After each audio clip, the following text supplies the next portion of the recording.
Hey everybody, welcome back to the Dungeon Dive. Daniel here, and welcome back to the continuing deep dive into the depths of Shadows of Brimstone. In this episode, we are going to be taking a look at the bosses. Alright, so we've already taken a look at two of the bosses and mini-bosses we're going to be taking a look at. One, of course, was the Living Statue, which you can play from Forbidden Fortress as a boss. Another might be the Goliath from one of the earlier Western sets. Another one might be the Harbinger from one of the Western sets. So we've already taken a look at those. And now let's go into the some of the newer stuff. So we have Jorogumo, which is the Spider Lady.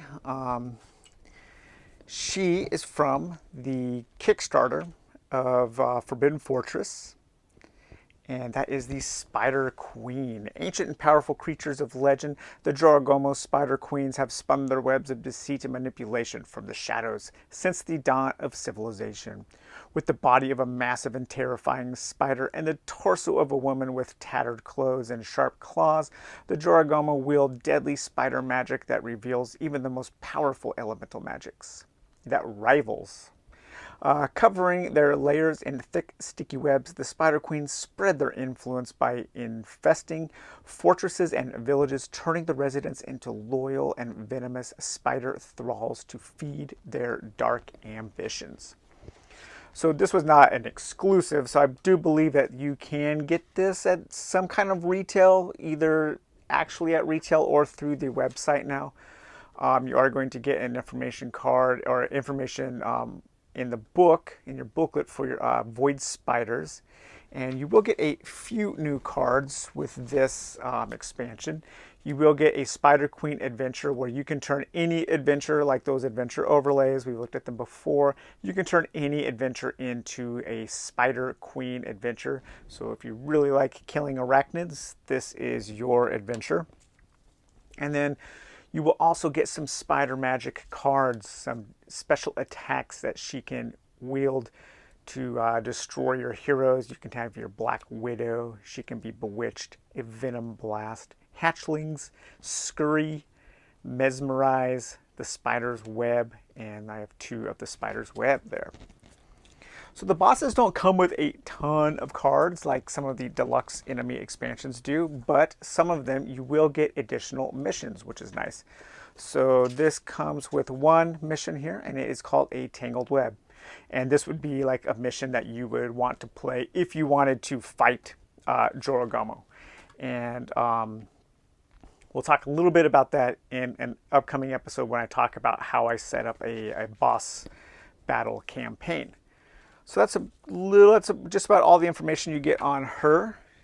And here is her card. She's Beast, Myth, Magic, Arachnus. She has Terror 2, Wall Crawl, Spider Magic, Spider's Lair, Web Spinners. She rolls 8 combat dice, and she hits on a 4-up in melee, 4-up in range. Her hits only do 1 damage, but again, you're going to augment her with that magic. She has a defense of 3 and 20 health plus 5 per hero. There's her elite chart there. Some pretty nasty things, especially that Ancient Queen, which gives her a plus 20 health. And then here's the brutal side. 12 combat dice, 2 damage each, 4-up. That's huge. Man, that's really gnarly there. And then here is her mini. I had a really hard time getting this mini together. It was quite difficult for me. The legs just kept moving around, and yeah. But she looks pretty cool. I like the way she looks. Okay, and then the next little boss here we're going to take a look at is Harinago. Now she comes with the Forbidden Fortress. Her mini is super cool. I love how she's like floating on her hair. Very anime. Like something out of Doomed Metropolis or what was that vampire? Maya Vampire? The name just completely slipped my mind, but yeah, it just reminds me of some old ghostly beings in anime, which is cool. And so her main adventure, if you wanted to face her, would be in the Forbidden Fortress book. And it would be this Castle of the Dead here. And it shows a picture there. So that's kind of like the first of the bespoke missions for the Forbidden Fortress. So you could use that mission for a boss hunt. She doesn't really come with any extra cards or anything. She has 20 health, 5 plus 5 per hero. You're looking at Terror 3, Held Aloft, because she's in the air. Her animated hair, that's kind of a cool attack there. At the end of this enemy's move, every hero within 3 spaces takes D6 hits that do 1 damage each. That's cool. You kind of have to watch your positioning around her. Barbed Hooks and Spectral Horror. She doesn't have any ranged attacks. You would think maybe her hair could be a ranged attack. That's kind of a range, but I guess no, no ballistic or no magic attacks. 3 combat dice, 3 damage each. She hits on a 4+, and there is her elite chart. And then her brutal side there doesn't get too crazy. But that would be another boss. And then we have the Gastro Tyrant. Where is my booklet for the Gastro Tyrant? There we go. So this was a Forbidden Fortress boss expansion here. And this says that the Gastro Tyrant is one of the most terrifying creatures across all of time and space, nesting within the moist chambers of the belly of the beast, or infesting the steam-filled engine decks aboard the derelict ship. So that's really cool. They connect those 2 worlds there with this beast here. These massive alien monstrosities have long, spiny arms, allowing them to writhe and scurry across walls, ceilings, and even within the walls of its mucus-covered lair.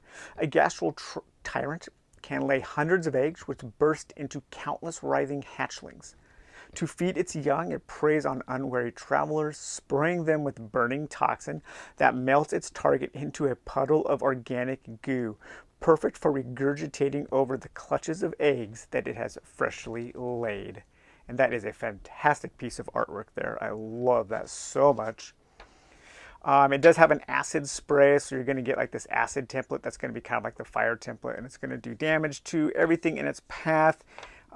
It has a new thing called Toxin Hits, and you will also get some poison markers with this and threat cards to add to your game, but no other additional cards with this expansion here. But you will get 1 mission, and that is called Deadly Harvest. And it does come with some little egg markers. So you could play this mission here if you wanted to fight and hunt a Gastro Tyrant. Now, one thing I think would be pretty cool for Shadows of Brimstone is if they started adding in a expansion where as you hunted bosses, you got like pieces of the boss to make cool things with. If they kind of turned it into almost like a Monster Hunter style campaign. Just because I know that people do, especially with Hexcrawl, do play a kind of monster boss hunting campaign. And so that would be really cool. Like if after you killed him, you got some of his arms or something, or a toxin sack or something that you could then take back to town to make into some kind of cool weapon. But here is your enemy sheet for the Gastro Tyrant. It's a beast, it's alien, unspeakable terror. It has spiny arms, it has paralytic toxin, it devours you, and it is tough. It's immune to critical hits there. It only has 3 combat dice, which isn't too bad. Hits on a 4-up, damage of 2, defense 3, health is 30 plus 5 per hero. And then there is the elite chart there. Number 6, the hatchlings, is kind of cool. And then here is the brutal side there. 50 health. The jump in health is pretty good. The jump in combat die is only 1 damage, so it doesn't get incredibly more brutal on the brutal side. All right, so then we're going to jump over to one of the final bosses they released, one of the final expansions I think they released for the original core sets, and that was the Ancient One. That is, of course, Cthulhu itself here, with its tattered wings and its tentacles and its giant eldritch sword. This is a pretty cool mini. I like him quite a bit. I think I ended up getting him at the Dice Fest. I never had a box for him. I think he just came in the white box. Or actually, he might have been at retail already at Dice Fest when I bought him. Or it. Whatever it is. So we have the Ancient One here. It's an extra, extra large enemy. One of a massive and powerful race of alien beings, the Ancient One is from far beyond the stars. As old as time itself, it slumbers in the void, dreaming worlds into existence and crushing entire realities with its nightmares. On rare occasion, the Ancient One will stir in his timeless sleep, manifesting himself in a physical form that can hold shape in our world. Tearing a hole in time and space, he emerges from the void, bringing ancient doom and despair to all those who lay eyes upon his his hideous and twisting visage. Twidious, yeah, I like that word. He does have some Ancient Doom. Did I take those out? Let's see. I don't think I took out Ancient Doom. I'm going to go grab the Ancient Doom cards. All right. I am back with your dose of Ancient Doom here. So these are kind of like trait cards that will come with this boss here. And it's going to just give you just a way to modify and augment so you never really face the same one twice. You will have return what you have stolen, cosmic cleansing, dreaded return, ancient enemies, and wrath of the gods. And you will draw one when you face the Ancient One. So Ancient Doom cards represent a motivation for why the Ancient One has awakened and decided to attack the heroes. He has different attack arcs. He is an extra, extra large base size, so it's 3x3.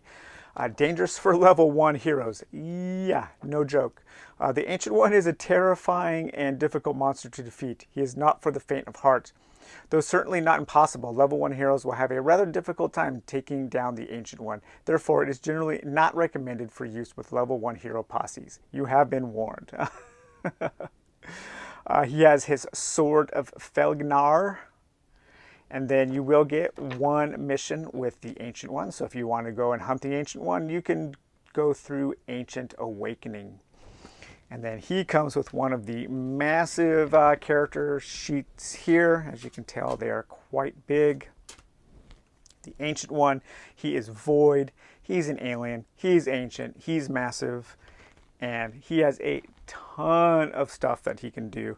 So he has Ancient Doom, unspeakable terror, endurance, massive wings, the Sword of Felgnar, and a Master of Reality. At the end of each turn, roll 2d6 on the chart below to see what horror the Ancient One unleashes. So he has just these like crazy different kinds of things and attacks that he is going to do at the end of each turn. Really can be a fun and chaotic fight. He hits on a 3-up. He only rolls 3 combat dice, and he does the P dice worth of damage. So not terrible there, but these are where things get scary. And then he has 40 plus 20 per hero. So he's got quite a bit of health there.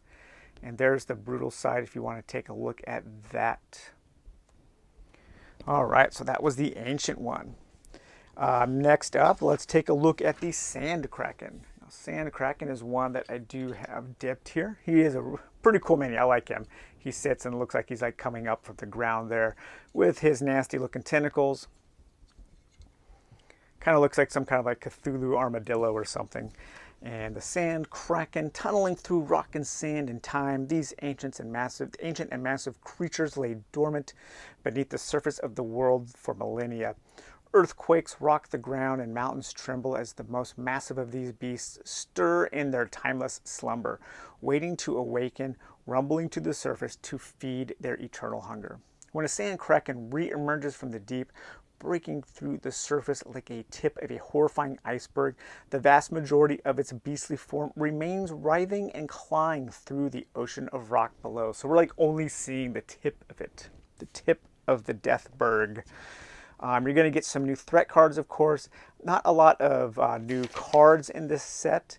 He does have an odd-shaped base, so it's 2x3, and he does have a more complex attack area in front of him. And he does also come with some markers that you use to kind of like randomize some of the attacks. So he can be a pretty fun fight as well. And then you also will get one mission with him if you want to go sand kraken hunting. And that is, of course, release the kraken. And then his extra large sheet here. Not quite as much information as the ancient one, a bigger picture here, but you do get the template there for his attack. He's a beast. He is massive. He does have a variable initiative. He's unspeakable terror, endurance, chitin plating. He has a different attack area, tunneling, soulless eye. Any hero in either of the two eye spaces, and those are there on his sides. So if you are next to him, this is almost kind of like a Kingdom Death Monster mechanism there. May target the eye with their attacks before rolling, ignoring the Sandkraken's defense. While targeting the eye, for each hit roll that misses, the hero sees a glimpse into the abyss, taking d6 sanity damage, ignoring willpower. And then he has these different tentacle mouths, and those are going to do different things. They will bite, they will smash, they will spit acid, or they will entangle. And then you get this tiny little elite chart. I'm not sure why they made it. I guess it's the same on the, yeah, I didn't notice that. It is the same on the, yeah, they really make those, the elite charts so tiny on these massive cards. It's kind of funny. He hits on a 4-up, only has 4 combat dice. Damage is going to be variable depending on what kind of attack it does. But there's the brutal side if you guys want to take a look at that. All right, what are we going to take a look at next? This, the Burrower. Okay, first of all, I love that painting. That is a fantastic painting. The mini is pretty crappy in my opinion. I mean, it's just, it's big and chunky, but it's so hollow and just kind of, just really, really low, super low detail. It is big and chunky, and it's kind of fun to slap it down, but yeah, you know, when you compare this to something like that's the size, you know, a similar size of like, you know, Kingdom Death Monster, you just, the amount of detail that you get is noticeable. A lot of the amount of detail that's missing. But then again, it's also probably half the price. So, not to complain. But that painting, nothing to complain about there. That is awesome. And then burrowing through the void between worlds, these massive worm-like creatures are as ancient as time itself. Over the eons, they have grown even larger, expanding in size and form. Right, man, they really like that word writhing in these boss descriptions, don't they? Writhing and twisting with grinding teeth and masses of tentacles beyond reckoning. When one of these gargantuan beasts escapes the void and finds its way into reality, it begins to burrow through rock and stone and flesh, creating expansive tunnels and feeding on all life. It is drawn to the power of the black rock. Wherever a dark stone is collected in massive quantities, burrowers will soon be to follow. Lured from the restless slumber by the magic of the stone, they devour entire worlds to feed their abyssal hunger. Love it. And again, you're not really going to get any cards except for your threat cards to add into your decks. The tentacles will kind of act like the tentacles from the monsters there, or from the base sets. You will get, you know, it is a 3x3 creature. Again, no joke, dangerous for level 1 heroes. You will get your arc template there, and then you will get one mission in case you want to go hunting for a burrower. You can go to This Is No Cave. All right, and then here we have his sheet here. A lot of stuff that he can do. The Burrower, Beast, Void, and Massive. It has a writhing form. There's that word again. Endurance 5, Unspeakable Terror, Flailing Mouth Tentacles. And then he is a World Eater. At the start of its activation, roll 2d6 on the chart below to see how the Burrower moves and attacks. So then you will get a different move and different attack. So he doesn't have any standard attacking It's all variable depending on what you roll on its turn. There is the tiny little elite chart. And on the back here, of course, we have our brutal side for you guys to take a look at. Yeah, you can tell the difference here in Devour. On the brutal side, it's going to roll 2 P die, and under here, it's going to do 2d6. So, okay, what do we have? Okay, we got 2 left, and this was a eBay purchase. So as you can tell, this is one of the ones where I said you have to make sure that you get copies of the booklet and you're going to cut them. So when I bought this, the guy originally did not send me these pages, and I was like, when I got it, I had to contact him. He sent me PDF scan, color scans, which I thought I was fine with, good enough, and then I just printed them out and made my own little book. So that's why this is like a little book stapled together. But Belial or Belial, I think it's Belial. I think that's how it's said here. I know sometimes it's Belial, but yeah. Banished aeons ago, last of the Shadow Kings, Belial was imprisoned for his treachery in the fiery hellscape of the Caverns of Cinder. Above all else, once again, they are making sure that Caverns of Cinder is now awesome. Above all else, he seeks to break his chains and escape his eternal prison. Sitting atop his magma throne, Belial feeds on the souls of the damned to gain strength that will one day allow him to rise once more and reclaim his apocalyptic reign. The magical bindings placed on Belial by the ancients prevent him from taking physical form.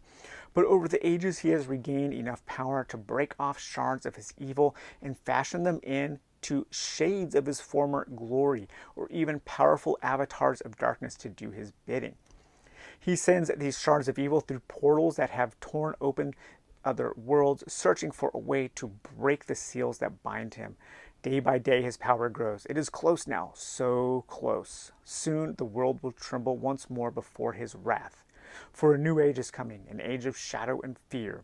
The scourge of the world, Lord of Cinder, last of the Shadow Kings, Belial will have his revenge.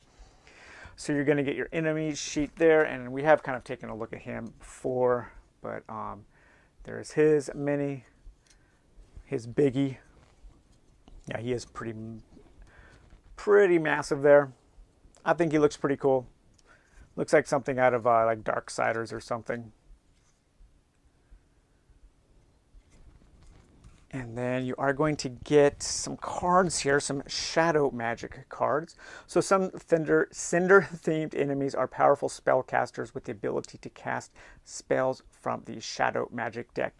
There are, I think, 2 or 3 different expansions that will add shadow magic cards. So you could just mix them all together to have one bigger shadow magic deck.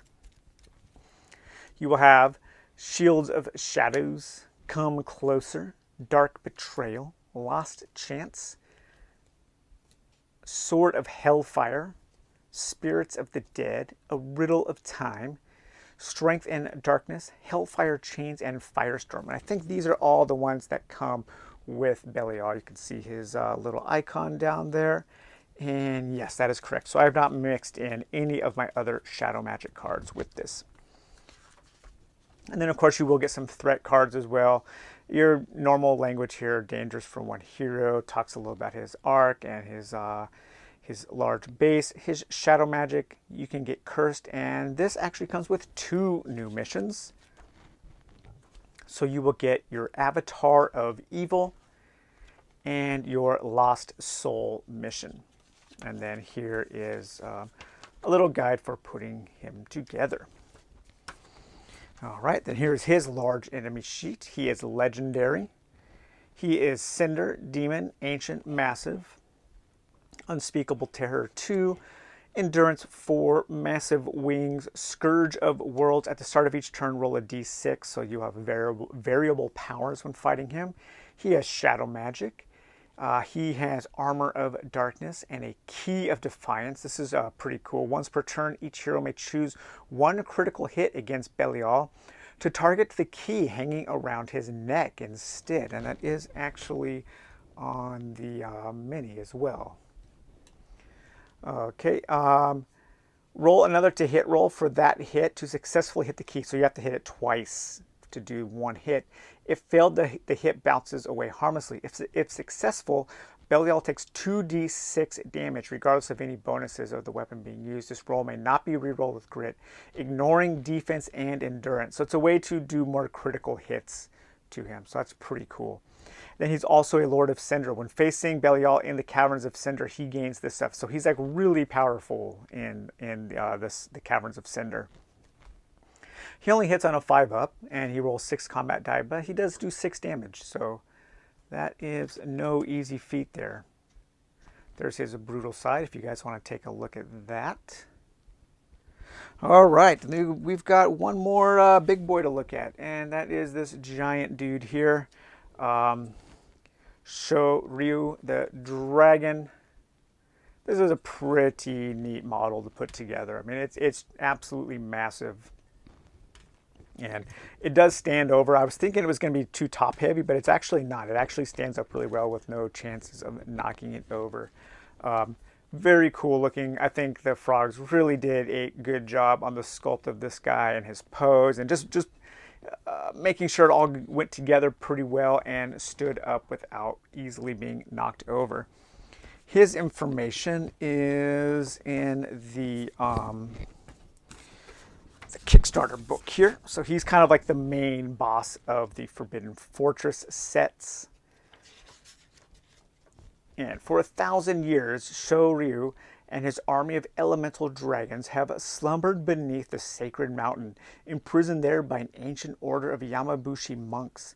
The dragon army was defeated after centuries of war, but there was a dark prophecy of the dragon foretelling his return when a sword of heaven would slice through the sky, cracking open the earth and releasing him. When the dark stone meteor came, the descendants of the Yamabushi recognized it immediately. Though they had been training for this day for generations, they could not hold back the seething hatred of their ancient foe. Ryu, master of the elements and king of all dragons, would have his revenge. And so with him, you are going to get some more traits, and you are also going to get some dragon magic. I don't think I pulled out my traits, so let me grab those real quick. Yeah, so you have elemental dragon traits. So each time you face him, you will face a slightly different one. You might be facing a void dragon, an earth dragon, a water dragon, a wind dragon, or a fire dragon. And then he also has some magic attacks, kind of like the shadow magic, terror from the sky, death touch, iron scales, elemental attack, and whipping winds. And then you're going to get your normal information about his size and how he is difficult for level 1 heroes, his dragon magic, and there are 2 new missions. So you could face him in Shadow of the Dragon, which you're going to have this dragon sighting chart, or Fury and Flame.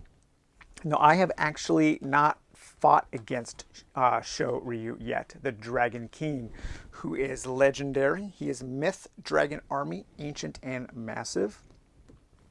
He does have a variable initiative. He does have Unspeakable Terror, Endurance, Dragon Flight, Sweeping Serpent Body, Terrifying Roar, Dragon Magic, Dragon's Horde, and the Dragon King. So this is when you're actually facing off against the Dragon King himself, not one of his elemental dragon. You will have the Master of the Dragons. He can taunt. He has Ancient Claws, Dragon's Destiny, and is tough. And he has 60 health plus 10 per hero. Hits on a 5-up, has 8 combat dice. Each hit was going to do 3 damage. And then there is the elite chart. And here is his brutal side. He goes up to 12 combat dice on his brutal side. So, all right. Well, that was it. That was the look at the bosses. We have looked at all the enemies we're going to look at. Next, we're going to be jumping into a few episodes on like house rules and hex crawl campaign and setting up that kind of stuff. So, all right, guys. Well, I hope you're enjoying this series, and we will talk to you later. Bye-bye.